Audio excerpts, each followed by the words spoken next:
Ada momen dalam hidup seseorang di mana satu keputusan kecil bisa merubah segalanya.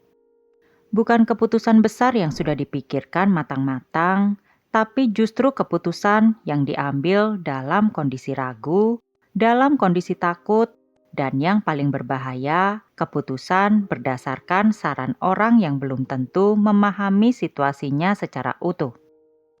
Kisah yang akan kita bahas hari ini adalah tentang hal itu, tentang bagaimana sebuah hubungan yang dibangun selama 5 tahun bisa berakhir dalam hitungan hari. Bukan karena tidak ada cinta, tapi karena cinta itu tidak dijaga dengan cara yang benar. Seorang wanita bernama Lee ini telah menjalani hubungan dengan kekasihnya selama kurang lebih 5 tahun lamanya. Hubungan mereka berjalan dengan baik. Lee dan kekasihnya tak pernah memiliki permasalahan yang terlalu serius, serta keluarga dari keduanya juga sudah saling mengenal, saling menerima dan menghormati. Oleh karena itulah, pada akhirnya keduanya memutuskan untuk melanjutkan ke jenjang pernikahan. Perihal mahar pun sudah diselesaikan melalui musyawarah dari calon pengantin dan keluarga. Hasilnya, angka 177 juta rupiah pun disepakati bersama, sesuai dengan kebiasaan yang berlaku di lingkungan mereka. Beberapa waktu kemudian, Lee sendiri tiba-tiba mengusulkan agar maharnya dibulatkan menjadi 200 juta rupiah dengan alasan agar angkanya terlihat sempurna. Menanggapi permintaan itu, kekasih Lee pun menyetujuinya tanpa keberatan. Bahkan, ia sampai meminjam dana pada pihak ketiga untuk memenuhi keinginan Lee tersebut. Pada titik ini, semua nampak berjalan pada jalurnya. Namun, menjelang hari pernikahan, Lee mulai dilanda kegelisahan hebat, bukan karena perasaannya berubah, melainkan karena kecemasan yang sulit ia definisikan sendiri. Dalam kondisi seperti itu, ia memilih berbagi dengan sahabat terdekatnya. Sebut saja namanya Mei, seseorang yang selama ini ia percaya untuk memberikan perspektif yang bijak.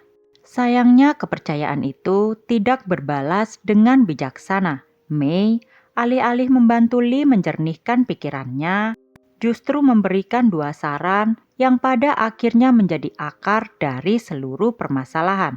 Pada saran pertama, Mei mengatakan bahwa jika Lee masih merasa ragu, lebih baik pernikahannya dibatalkan saja. Sedangkan pada saran kedua, Mei mengatakan demi untuk mengukur kesungguhan sang kekasih, seharusnya Lee meminta tambahan mahar sebesar 400 juta rupiah.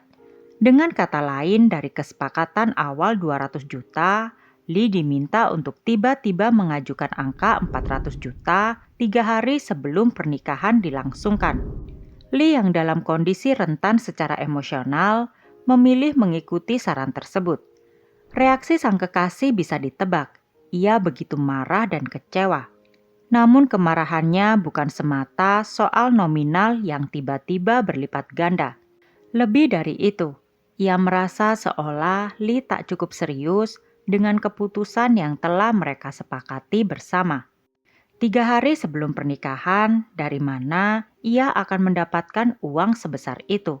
Padahal Lee juga tahu demi untuk membulatkan mahar menjadi 200 juta rupiah, ia sampai harus melakukan peminjaman kepada pihak ketiga. Bagi sang kekasih, permintaan mendadak Lee itu bukan sekedar soal uang.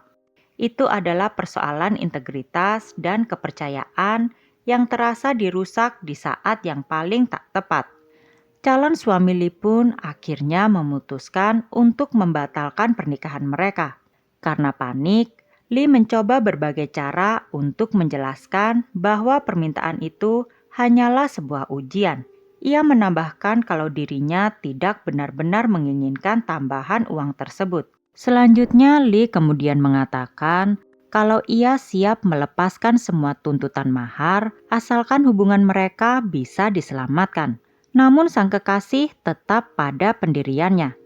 Menurutnya kerusakan sudah terjadi bukan pada saat permintaan itu dibicarakan, melainkan pada saat permintaan itu pertama terlontar dari mulut Lee. 5 tahun hubungan mereka pun berakhir tanpa ada pernikahan yang dirayakan. Ketika kisah ini menyebar di media sosial, respon publik sangat beragam, namun cenderung mengarah pada satu kesimpulan yang sama, yaitu peran Mei dalam peristiwa ini patut dipertanyakan. Banyak yang berpendapat bahwa seorang sahabat yang baik seharusnya mendorong komunikasi yang terbuka antara kedua pasangan, bukan menawarkan cara-cara yang justru berpotensi merusak kepercayaan. Terlebih lagi, saran untuk menguji pasangan melalui permintaan finansial mendadak adalah pendekatan yang secara relasional sangat beresiko. Kisah ini bak sebuah paradoks yang sulit dipahami dengan logika sederhana. Ada pola yang menarik dari seluruh cerita ini, dan inilah yang mungkin cukup penting untuk kita renungkan bersama. Tindakan menguji pasangan, khususnya melalui cara-cara yang tidak jujur, hampir selalu berangkat dari satu hal yang sama, yaitu rasa tidak aman yang tak tersampaikan. Kecemasan yang tidak diungkapkan dengan kata-kata akhirnya mencari jalannya sendiri, dan jalan yang dipilih seringkali justru merusak apa yang ingin dilindungi. Hubungan yang sehat dibangun di atas komunikasi, bukan kalkulasi. Ketika ada keraguan, ada kekhawatiran, atau ada kebutuhan yang belum terpenuhi, langkah yang paling tepat adalah menyampaikannya secara langsung kepada pasangan, bukan mengemas kekhawatiran itu menjadi sebuah tes yang hasilnya pun tidak memiliki parameter yang jelas. Karena pada kenyataannya, tidak ada hasil dari ujian semacam itu yang benar-benar memuaskan. Jika pasangan menolak, hubungan berakhir. Jika pasangan menerima, ada yang merasa aneh. Kedua kemungkinan itu tidak membawa hubungan kemana-mana. Perihal mahar sendiri sejatinya adalah hal yang sangat bisa dibicarakan secara terbuka dan dewasa. Tak ada yang salah dengan negosiasi, selama negosiasi itu dilakukan dengan itikat baik dan transparansi penuh dari kedua belah pihak.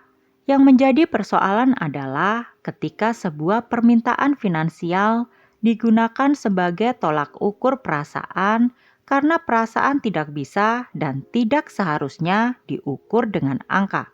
Jika ada satu hal yang bisa kita ambil dari cerita ini, maka itu adalah keberanian untuk berbicara jujur kepada pasangan jauh lebih berharga daripada keberanian untuk mengujinya. Rasa takut dan ragu itu manusiawi, apalagi ketika akan menghadapi sesuatu yang besar seperti pernikahan. Oleh karenanya, pasangan yang tepat akan meresponnya dengan pengertian, bukan dengan syarat. Tapi, untuk sampai ke titik itu, kamu harus memberinya kesempatan untuk mendengar, bukan kesempatan untuk lulus atau gagal dalam ujian yang bahkan tidak ia ketahui sedang dihadapinya. Karena pada akhirnya kepercayaan bukan sesuatu yang bisa diverifikasi dengan cara-cara seperti itu. Kepercayaan dibangun perlahan, dijaga dengan konsistensi, dan sayangnya hal itu bisa runtuh hanya dalam satu momen yang salah. Bagaimana pendapatmu tentang fenomena ini? Menurut kalian, ujian kepasangan itu masuk akal atau tidak? Silahkan tulis pendapat kalian di kolom komentar. Dan jangan lupa untuk like and subscribe. Terima kasih. Bye.